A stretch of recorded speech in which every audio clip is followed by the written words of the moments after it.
दोस्तों, आज इस वीडियो में मैं आप लोगों के साथ अपने स्टॉक मार्केट के 5 सालों के अनुभव के बारे में शेयर करने जा रहा हूं। मैंने मार्केट से कितना कमाया, आज प्लस में हूं या माइनस में हूं, क्या है सच्चाई, सब कुछ अपने रियल लाइफ स्टोरी को आप लोगों के साथ शेयर करने जा रहा हूं।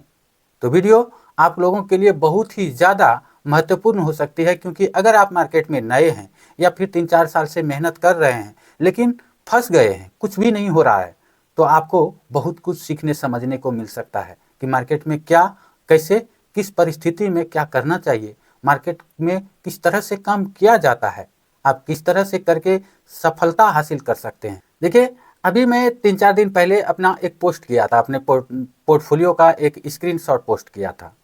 बहुत सारे लोगों ने पसंद किया, बहुत सारे लोगों ने लाइक किया, बहुत सारे लोग कमेंट भी किए। उसमें से एक कमेंट बहुत ही ज़्यादा मेरे दिल को ऐसा लगा कि मुझे उसका जवाब देना चाहिए, क्योंकि उस पोर्टफोलियो में मैंने जो दिखाया था वो अपना प्रॉफिट दिखाया था कि मेरा अभी पोर्टफोलियो का स्थिति जो है उसमें लगभग 95% प्लस है। और मैंने ये भी बताया कि मेरे पोर्टफोलियो की उम्र, मतलब मैंने कब बनाया था, तो ये इसको 3 साल हो चुके हैं। इसी मतलब ये दिसंबर चल रहा है, इससे पहले ही मतलब नवंबर में ही 3 साल हो चुके हैं। जब मैंने इस पोर्टफोलियो को शुरू किया था तो मात्र 50,000 रुपये से शुरू किया था, और आज कितना है उस चीज़ पे हम नहीं बताएंगे, लेकिन परसेंटेज कितना है वो चीज़ों को मैं आप लोगों के साथ शेयर कर चुका हूँ। और आज की स्थिति अगर बताऊँ तो आज की स्थिति लगभग लगभग 97% है। 2 दिन में थोड़ा सा चला है मेरा पोर्टफोलियो, और 97 पहुंचा है। बीच में तो 91 चला गया था, फिर से वो ऊपर आके 97 पे है। तो इसी तरह से ये बहुत लंबे समय से इतने पे है, लगभग लगभग मैं कहूँ तो 6-7 महीने से इसी 110 गया था हाईएस्ट इधर, और उसके बाद 110 से सबसे लोएस्ट गया था जो मार्केट गिरी थी उस समय लगभग 65 या 64% गया था, कुछ नीचे उतना याद नहीं है, लेकिन वहाँ से उठ के फिर से इतने पे आया है। और लगभग लगभग ये 6-7 महीने से ऐसे हालत है इसका। उसके पहले तो बहुत ज़्यादा 150% का रिटर्न था उसमें, उससे भी पहले बहुत ज़्यादा था, उसमें इन्वेस्टेड अमाउंट भी ज़्यादा था।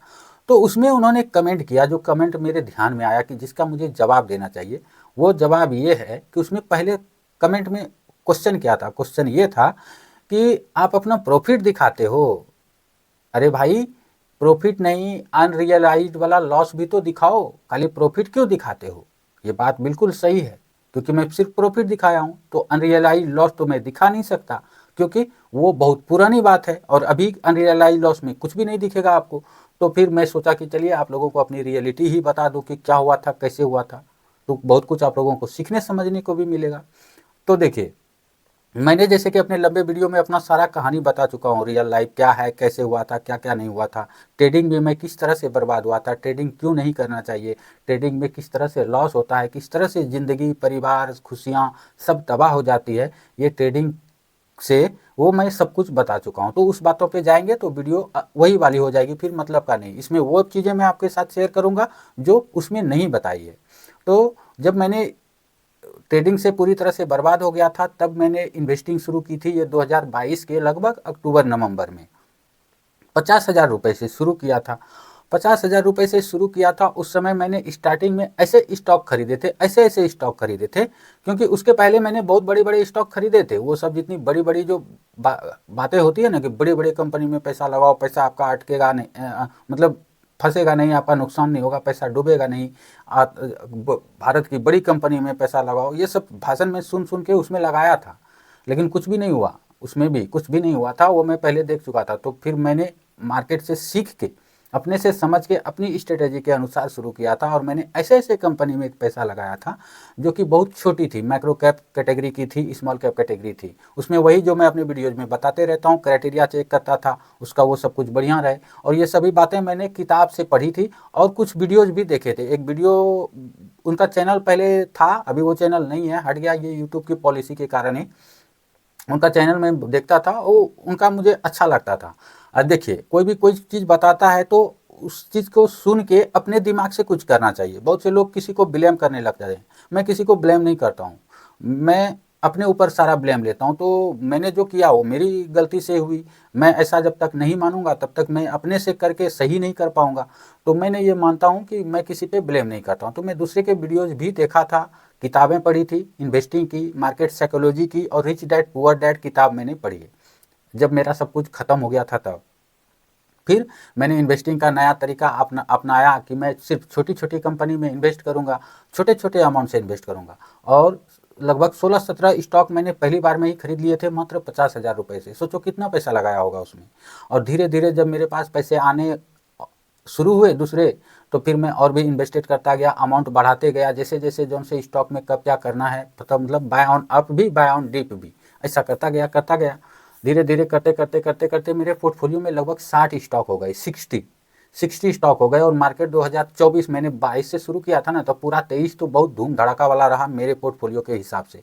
पोर्टफोलियो मेरा बहुत अच्छा चला, लगभग 78% लगभग मेरा हाईएस्ट रिटर्न गया था, मतलब हाईएस्ट उस समय 2024 में। लेकिन उस समय 78 और अभी मेरा 95। आप कंफ्यूज हो जाएंगे कि ये कैसे, तो इसीलिए मैं ये बता रहा हूँ। उस समय मेरे पोर्टफोलियो में 60 स्टॉक थे। उस 60 स्टॉक में कई ऐसे स्टॉक थे, लगभग 15 से ज़्यादा स्टॉक ऐसे थे जिसमें कि 40-50% नुकसान था मेरा, 40-50%। 15 से ज़्यादा स्टॉक में, 20 भी हो सकता है, याद नहीं है इसीलिए मैं कंफर्म नहीं बता रहा हूँ इतने स्टॉक में। लेकिन हाँ, ऐसे भी स्टॉक थे 10-15 जिसमें कि बहुत ज़्यादा रिटर्न थे, बहुत ज़्यादा 150, 200, 250, 300% तक का भी रिटर्न था। एक एक स्टॉक तो बहुत ज़्यादा 400-500% का भी रिटर्न था, एक में तो 1000% से भी ज़्यादा था, ऐसा भी था। तो कुल मिलाकर इतना था, मेरा पोर्टफोलियो लगभग 78% का था। उस समय मार्केट टॉप पे था। मार्केट टॉप पे आने के बाद मार्केट में करेक्शन होती है, गिरावट होती है, ये बातें मेरे समझ में आ चुकी थी। फिर मैंने क्या किया कि मैंने सोचा कि इसमें से बहुत सारे स्टॉक है जैसे कि वो फंडामेंटली कमज़ोर हो गए हैं, समय के साथ होता है ना, कुछ स्टॉक एक समय में बहुत अच्छा रहता है, बाद में उसके फंडामेंटल कमज़ोर हो जाते हैं। तो ऐसे स्टॉक को मैनेजमेंट करना पड़ता है, मतलब पोर्टफोलियो मैनेजमेंट। तो मैंने वो किया। मैंने क्या किया कि वो सारे गिरे हुए स्टॉक को बेच दिए, बहुत सारे को बेच दिए, बहुत सारे को नहीं बेचा, 2, 4, 5, 10 को रखा भी, मतलब रखा, और बाकी सबको बेच दिए। प्रॉफिट वाले भी बेचे, लॉस वाले भी बेचे, और ऐसा बेचा कि लगभग लगभग आधा पोर्टफोलियो मैंने खाली कर दिया। आधा, जितना भी मेरा अमाउंट था इन्वेस्टेड उसका आधा मैंने खाली कर दिया। वो खाली करने के बाद क्या हुआ, मेरा पोर्टफोलियो 150% हो गया रिटर्न, दिखाने लगा उसमें 150% का रिटर्न। जो वो मेरा निगेटिव माइनस ने जो नुकसान करके रखा था ना, वो मेरा रिटर्न 150% का हो गया। उसमें से लगभग लगभग मैंने 30 स्टॉक बेच दिए, 10 स्टॉक बाकी रखे। उसमें ऐसा हुआ कि 10 स्टॉक जो रखा मैंने, मतलब 30 स्टॉक बेच दिए और 150% का रिटर्न दिखाने लगा। मार्केट ऊपर से करेक्शन चालू हो चुका था, मार्केट गिर रहा था, फिर मार्केट में बाउंस बैक आया ना, मार्केट में बाउंस बैक आया था। फिर गिरावट के पहले 2024 में अंत में लगभग यही दिसंबर जनवरी के टाइम में बाउंस बैक आया था एक बार, थोड़ा सा लगा था कि अब यहाँ से फिर से ऊपर जाएगी, लेकिन फिर ऊपर से नीचे गिरी थी। तो उस बाउंस बैक में मैंने फिर से 10 स्टॉक को बेच दिए। इस तरह से करके मैंने अपने पोर्टफोलियो से 10 स्टॉक नहीं 13 स्टॉक बेच दिए थे दूसरी बार, लगभग लगभग 13। तो मेरे पोर्टफोलियो में मात्र 17 स्टॉक बचे। ऐसे स्टॉक जो मैं पूरा फिल्टर करके रखा, उसमें से गिरे वाले स्टॉक को भी रखा, लेकिन बहुत ज़्यादा जिसमें रिटर्न था उसे भी रखा, क्योंकि मैंने सोचा कि इसको अगर मैं बेच दिया तो फिर मैं लॉन्ग टर्म में इन्वेस्टिंग कैसे करूँगा। और वो पैसे जो सारे बेचे, उस पैसे से मैंने सोचा कि जब मार्केट पूरी तरह से करेक्ट हो जाएगी, फिर नीचे आ जाएगी और स्टॉक सभी गिर जाएंगे, फिर मैं नीचे पे खरीदूंगा, ऐसा सोच के मैंने किया। तो इस तरह से मेरे पोर्टफोलियो की हालत थी, जो अभी भी है। जब मार्केट पूरी तरह से गिर गया था ना 2024 के बाद, 2025 में मई जून जुलाई के टाइम में लगभग, उस समय मेरा पोर्टफोलियो लगभग 58 या 59% का रिटर्न दिखा रहा था गिर के। लेकिन जब से फिर मार्केट वहाँ से चलना शुरू हुआ तो फिर उसमें से तेज़ी आई और अभी मेरा पोर्टफोलियो इतना है 95%। तो उसमें क्या किया कि मैंने 17 स्टॉक और भी बेच दिए। तो वो टोटल जितने पैसे मैंने बेचे ना, जितने पैसे मेरे इन्वेस्टेड थे, तो ऐसा नहीं कि उसमें मुझे नुकसान हुआ था, उसमें मुझे प्रॉफिट ही हुआ था। लगभग लगभग 40% प्रॉफिट हुआ था, 40% सारे स्टॉक को बेचने के बाद, क्योंकि बहुत ज़्यादा मैंने प्रॉफिट वाला भी बेचा था, बहुत ज़्यादा लॉस वाला भी बेचा था, और ये सोच के कि मैं फिर से गिरावट में खरीदूंगा। लेकिन मैंने खरीदा भी, लेकिन ज़्यादा नहीं खरीदा। 17 स्टॉक था उस समय मेरे गिरावट के दम। उसके बाद फिर मैंने मात्र 4 स्टॉक ही ऐड कर पाया, पैसे की कमी के कारण। पैसा की कमी इसलिए क्योंकि मैं दोबारा ट्रेडिंग कर लिया था उस पैसे से, और वो भी लॉस कर गया था। ट्रेडिंग में लॉस ही होता है, इसलिए मैं बार बार बोलता हूँ कि ट्रेडिंग मत किया करो। मैं बहुत कोशिश किया, मैं इन्वेस्टिंग जितने अच्छे से कर पा लेता हूँ उस तरह से ट्रेडिंग नहीं हो पाती है। ट्रेडिंग के लिए जो साइकोलॉजी चाहिए रहती है वो मेरे अंदर में नहीं है, वो कंट्रोल करने की, मतलब पल पल बदलती दुनिया होती है, वहाँ पे एक एक सेकंड में ऊपर नीचे होता है, तो वो मेरे से नहीं हो पाता है। मैं सब कुछ जानता हूँ, सपोर्ट रेजिस्टेंस सब कुछ, लेकिन वहाँ पे मेन चीज़ होता है पेशेंस की, और वो मेरे से नहीं हो पाता है। 2-4 दिन कंट्रोल होता है, 5वें दिन पूरी तरह से सब खत्म हो जाता है, सारा लॉस हो जाता है। मैं खुद अपना पर्सनल बता रहा हूँ। इसीलिए मैं बार बार बोलते रहता हूँ कि ट्रेडिंग ना करो, ट्रेडिंग ना करो। मैंने बहुत तरह से इधर ये वाला स्ट्रेटेजी, ऐसी स्ट्रेटेजी, ऐसी वाली स्ट्रेटेजी सब करके देखा है। एफएनओ की बात कर रहा हूँ मैं, FNO trading, future and option में, चाहे आप स्टॉक में करो या फिर डायरेक्ट मतलब निफ्टी, बैंक निफ्टी और सेंसेक्स में करो या जिसमें भी करो, एफएनओ वाले में। तो एफएनओ ट्रेडिंग बहुत ही खराब है, ये बात तो मैं पूरी तरह से समझ चुका हूँ। और अगर अच्छा भी है तो जिसके लिए है उसके लिए, मेरे लिए नहीं है, मैं ये समझ चुका हूँ। मुझे एफएनओ ट्रेडिंग नहीं करना है। मैं एक बार नहीं, दो दो बार धोखा खाया हूँ और लगभग लगभग स्टॉक मार्केट से 8 लाख रुपए से ज़्यादा का नुकसान किया है। तो अभी मैं कैसे हूँ, मेरा मतलब वो 8 लाख का रिकवर हुआ या नहीं? तो नहीं हुआ है, रिकवर तो नहीं हुआ है, हाँ, लेकिन रिकवर हो जाएगा, क्योंकि उसमें से लगभग लगभग आधा मैं रिकवर कर चुका हूँ। आधा के लगभग में रिकवर हो चुका है। ऐसा नहीं कि वो कैश मेरे पास में है या मैं कुछ नहीं, वो मार्केट में ही इन्वेस्टेड है, क्योंकि मेरा रिटर्न जो है उस हिसाब से उतना बना है। तो मैं समझता हूँ कि वो पैसे मेरे उसी के रिकवर हो रहे हैं, तो जल्द ही रिकवर हो जाएंगे। जब मार्केट फिर से और चलना शुरू होगा तो रिकवर हो जाएगा। बहुत सारे लोग पूछते हैं कि ट्रेडिंग में लॉस हुआ है, मैं क्या करूँ, कैसे करूँ, ट्रेडिंग का लॉस कैसे रिकवर करूँ? तो इसका कोई उपाय नहीं है कि आप ट्रेडिंग का लॉस रिकवर करने के लिए ट्रेडिंग करें, उसमें और नुकसान होगा। उसके लिए सबसे अच्छा तरीका ये है कि आप मार्केट में काम करो, इन्वेस्टिंग के लिए सोचो। और अगर इन्वेस्टिंग खुद से भी नहीं हो पाता है तो फिर आप म्यूचुअल फंड में इन्वेस्टिंग करो। डायरेक्ट कुछ भी नहीं करना है, म्यूचुअल फंड में इन्वेस्टिंग करना है। और आप जो भी काम करते हैं, काम करने की स्थिति में तो नहीं होंगे, क्योंकि दिमाग पूरी तरह से मतलब डिस्टर्ब हो चुका होगा। मेरा भी हो गया था, 6 महीना मुझे उबरने में लगा था। तो फिर ऐसी स्थिति में बस वही करना है कि अपने काम पे फोकस करना है। आप जो भी कुछ काम कर रहे हैं उस काम को खूब मेहनत से कीजिए और पैसे कमाइए, और उस पैसे को लॉन्ग टर्म इन्वेस्टिंग में लगाइए। तभी वो पैसा आपका जो ट्रेडिंग में नुकसान हुआ है वो आपका रिकवर हो सकता है, बाकी नहीं रिकवर हो पाएगा। क्योंकि ट्रेडिंग नुकसान करने के लिए ही है, रिटेलर का नुकसान ही होगा, उसमें कोई फायदा नहीं। आपको यूट्यूब पर वीडियो बनाकर बताने वाले कि मैं ट्रेडिंग में बहुत अच्छा प्रॉफिट कर लेता हूँ, यूट्यूब पे बताने वाले मिलेंगे, पर्सनल लाइफ में ऐसा कोई नहीं मिलेगा। और उसी आदमी को बोलेंगे कि आप रियल प्रूफ दिखाओ, मैं आपको पैसे देता हूँ, मुझे घर बताओ कहाँ पे है, मैं वहाँ पे आता हूँ, आप मुझे दिखाओ, वो मना कर देगा। वो आपको हो सकता है कि ब्लॉक भी कर दे। तो ऐसा नहीं है कि ट्रेडिंग में किसी आम रिटेलर का नुकसान होता है। हाँ, ट्रेडिंग में फ़ायदा होता है, ऐसा नहीं है कि ट्रेडिंग में सबको नुकसान ही होता है। 1% लोगों को होता है, जिस आदमी का मतलब अपना साइकोलॉजी जो है ना बहुत ज़्यादा मजबूत रहता है। और मानव की प्रवृत्ति है आदमी लोग का कि उसका जो साइकोलॉजी मतलब वो सोचने समझने की क्षमता, डर और लालच और ये सब चीज़ें जो होती है हर आदमी के अंदर होती है, और उस चीज़ को कंट्रोल हर कोई नहीं कर सकता, मात्र 1% आदमी कर पाता है। मात्र 1%, उस 1% में आप हैं या नहीं हैं वो आपकी मर्जी, आप जानो आप समझो। तो इसीलिए ट्रेडिंग नहीं करना होता है। तो ये है मेरे पोर्टफोलियो की स्थिति। इस कारण से मेरा वो पोर्टफोलियो अभी 95% है। तो इतना तो मैंने बता दिया। अब आप ये जानिए कि मार्केट में काम कैसे किया जाता है। मार्केट ने मुझे क्या सिखाया? मार्केट ने ये सिखाया, अगर आप जल्दीबाजी करेंगे ना तो मार्केट आपको धक्के मार के स्टॉक मार्केट से बाहर कर देगा। आप मार्केट को टाइम करने जाएंगे तो मार्केट आपका टाइम खराब कर देगा। मार्केट सिर्फ दो ही चीज़ मांगता है, एक पैसा और दूसरा समय, दो ही चीज़। और तीसरा जो है पेशेंस। 3 चीज़, ये चीज़ आप लगाओ, पैसे इन्वेस्ट करो और उसके बाद धैर्य के साथ समय दो मार्केट को, और खुद पे पेशेंस रखो, खुद पे। इतना ही, मतलब वही दो ही चीज़ है, पैसा, धैर्य, पेशेंस, सब एक ही चीज़ है। आप पैसा लगाओ और मार्केट को समय दो, बस मार्केट पैसा देगा। और इसके बीच में अगर कुछ भी करने जाएंगे तो कुछ भी नहीं होगा। खुद से इन्वेस्टिंग करेंगे तो आपको 3-4 चीज़ों की नॉलेज प्योरली तरीके से अच्छे से होना चाहिए। जैसे आपको किसी भी कंपनी में इन्वेस्टिंग करने से पहले उसके फंडामेंटल रिसर्च जरूर करनी चाहिए। फंडामेंटल रिसर्च, कंपनी क्या करती है, उसका बिजनेस मॉडल क्या है, क्या आज के समय में जिस तरह से बिजनेस चल रहा है आने वाले दिनों में इससे ज़्यादा चलेगा या नहीं चलेगा। ये खुद से सवाल कीजिए और खुद उसका जवाब ढूंढिए, दूसरे के कहे अनुसार नहीं। जब खुद आप उसका सवाल ढूंढेंगे ना तो आपके दिमाग में यस या नो जरूर आएगा, क्या करना है क्या नहीं करना है। उसके बाद फंडामेंटल रिसर्च कीजिए। फंडामेंटल रिसर्च इसलिए क्योंकि जब आप उसे खरीदेंगे तो खरीदने के सही समय पे खरीद रहे हैं कि नहीं, क्योंकि खरीदने के बाद कुछ भी हो सकता है। फंडामेंटल मजबूत भी हो सकता है, कमज़ोर भी हो सकता है, इसकी कोई गारंटी नहीं है। गारंटी ये है कि आप खरीदने के समय तो देखो कि आप सही समय पे खरीद रहे हैं। ऐसा नहीं कि कोई स्टॉक बता दिया आप उसको जाके खरीद लिए, ऐसा नहीं। खरीदने से पहले वही रिसर्च खुद से कीजिए, फंडामेंटल एनालिसिस कीजिए।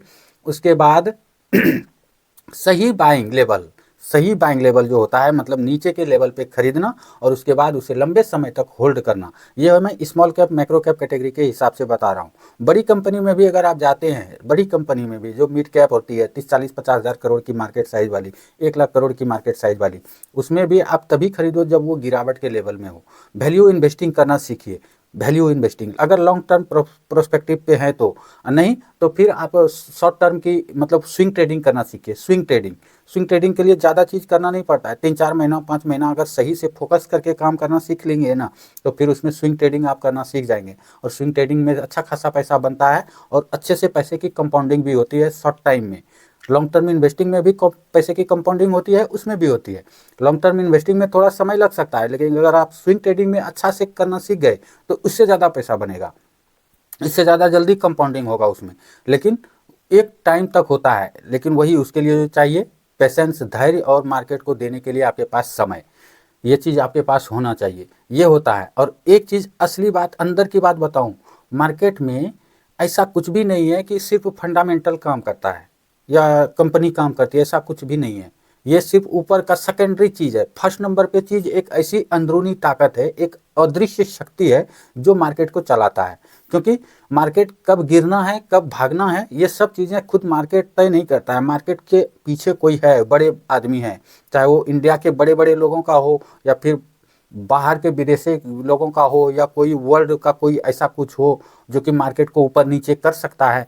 ऐसा कुछ है, इस बात को मैं समझ चुका हूँ। ऐसा अगर नहीं होता तो बहुत सी चीज़ें मेरे समझ में आई है जिस कारण से ऐसा लगता है कि ये तो होना ही नहीं चाहिए, लेकिन क्यों हुआ। एक एग्जांपल दे देता हूँ। मैंने पिछले वीडियो में भी बताया था कि जब मार्केट गिरा एफआई के बेचने के कारण, तो फिर एफआई बेच ही रहा है तो फिर मार्केट ऊपर किस कैसे हुआ? क्योंकि डीआई तब भी खरीद रहे थे, डीआई अब भी खरीद रहे हैं। मैंने बताया है अपने दूसरे वीडियो में। तो ये क्या कारण है? ये है मैजिक, भीतर की अदृश्य शक्ति जो मार्केट को चलाते हैं। कब तो उससे लड़ाई करने की ज़रूरत नहीं है, बस अपना सिस्टम फॉलो कीजिए, मार्केट में समय दीजिए, धैर्य के साथ काम कीजिए, आपका सब कुछ होगा। और अगर आप ऐसा नहीं करेंगे तो फिर सब कुछ गड़बड़ हो जाएगा। ये है मार्केट में सब कुछ पूरी सच्चाई, ये है मेरी पूरी रियलिटी, मेरे पोर्टफोलियो की स्थिति ये है। 97% अभी है। 2 दिन 3 दिन पहले 95 था, बीच में फिर गिर के 91 भी हो गया था। अभी 97 है। ये 6 7 महीने से ऐसे ही चल रहा है। तो ये तो चलता रहेगा। मैं उसमें धीरे धीरे और इन्वेस्टिंग कर रहा हूँ अपने हिसाब से। देखिए मेरे पास पैसे की कमी है, थोड़ा शॉर्टेज है, क्योंकि मेरे पास पैसा दूसरा कुछ है नहीं। मेरा काम यही है, यूट्यूब पे काम करना या फेसबुक पे काम करना, ऑनलाइन क्रिएटिंग का, इसी से पैसे आते हैं जिससे मैं करता हूँ। और दूसरा जो मैं अपने जो है ना, ये जुड़ रहे हैं मुझसे आदमी, बहुत लोग जुड़ चुके हैं। मैं आप लोगों को साफ साफ बता देता हूँ कि लगभग लगभग 13 14 आदमी जुड़ चुके हैं जो कि मुझसे डायरेक्ट मतलब कंसल्टिंग ले रहे हैं मेरी। अब मैं किस तरह से काम करता हूँ, मैं हर तरह की आपको सर्विस दे सकता हूँ। लेकिन हाँ, मैं कोई सेबी रजिस्टर नहीं हूँ, ये भी बात बता देता हूँ। मैं एक आम आदमी की तरह बस उसके लिए छोटा मोटा चार्ज लेता हूँ। काम करता हूँ तो पैसे तो लूँगा ही, हाँ, लेकिन आपको काम करने की सही तकनीक, सही रणनीति, सही टाइम टेबल, क्या करना है क्या नहीं करना है, ये सब चीज़ें सिखाता हूँ। तो इसके लिए जो आदमी जुड़े हैं उस पैसे से भी थोड़ा बहुत मेरा इनकम होता है। उसी पैसे से मैं इन्वेस्टिंग भी कर रहा हूँ, उसी पैसे से मैं अपने घर के खर्चे भी चला रहा हूँ। और यही है मेरी पूरी दिनचर्या। अभी 24 घंटे मैं यही काम करते रहता हूँ। तो अगर आप भी चाहते हैं कि मैं आपके लिए कुछ कर सकता हूं तो आप मुझे कांटेक्ट कर सकते हैं। ईमेल है मेरा चैनल के डिस्क्रिप्शन बॉक्स में, आप मुझे उसमें ईमेल कीजिए तो मैं आपको सर्विस दूंगा। हाँ, चार्ज लेता हूं जो मैं पहले ही बता दिया। बहुत अलग अलग चार्ज है, एंट्री फीस अलग है, फिर अलग अलग कामों के लिए अलग अलग चार्ज है। वो सभी चीज़ें बाद में बात होगी, वीडियो में नहीं होगी। तो अगर आप चाहते हैं ऐसा तो फिर जुड़ सकते हैं। तो ये थी पूरी कंसेप्ट। मैंने क्या सीखा मार्केट से ये सीखा कि मार्केट में धैर्य ही सबसे बड़ा चीज़ है। समय दीजिए मार्केट को, मार्केट आपको सब कुछ देगा। जल्दबाजी बिल्कुल नहीं करना होता है, जल्दबाजी करेंगे तो मार्केट धक्का दे के बाहर कर देगा। पेशेंस नहीं है तो फिर कुछ भी नहीं होगा। और दूसरा कि मार्केट को कोई और अदृश्य शक्ति चलाती है। और सबसे ज़रूरी बात, अगर आप खुद से ये सब चीज़ें नहीं कर पाते हैं खुद से, तो फिर आप म्यूचुअल फंड में इन्वेस्टिंग कीजिए। भले वहाँ पे भी पैसा लगेगा आपका, म्यूचुअल फंड मैनेजर जो होते हैं वो पैसा लेते हैं एक्सपेंस रेशियो। और अगर आप बड़ा पैसा इन्वेस्ट करेंगे ना तो करोड़ों रुपए ले लेते हैं। कंपाउंडिंग के हिसाब से अगर सोच के देखेंगे तो बहुत ज़्यादा ले लेते हैं। तो ऐसा नहीं सोचिए कि फ्री में आपको कहीं पर कोई सर्विस मिलने वाला है। फ्री में एक ही सर्विस मैं आपको ऐसे सिखा सकता हूँ। इससे सीख के आप अपना व्यू प्लान बना सकते हैं और उसके बाद काम कर सकते हैं। नहीं तो फिर म्यूचुअल फंड इन्वेस्टिंग ही कीजिए। मैं तो यही कहूँगा, डायरेक्ट नहीं हो पाता है तो मैं बार बार बोलता हूँ, क्योंकि मार्केट में नुकसान होना आप लोगों के लिए आम हो सकता है अगर आप ध्यान नहीं देंगे तो। अब कितना बताऊँ, बस हो गया आज का पूरा ये कंसेप्ट। कुछ अच्छा लगा हो लाइक कर दीजिए, चैनल पर नए हैं सब्सक्राइब कर लीजिए। मिलते हैं फिर अगले वीडियो के साथ। राधे राधे, जय श्री कृष्णा, धन्यवाद।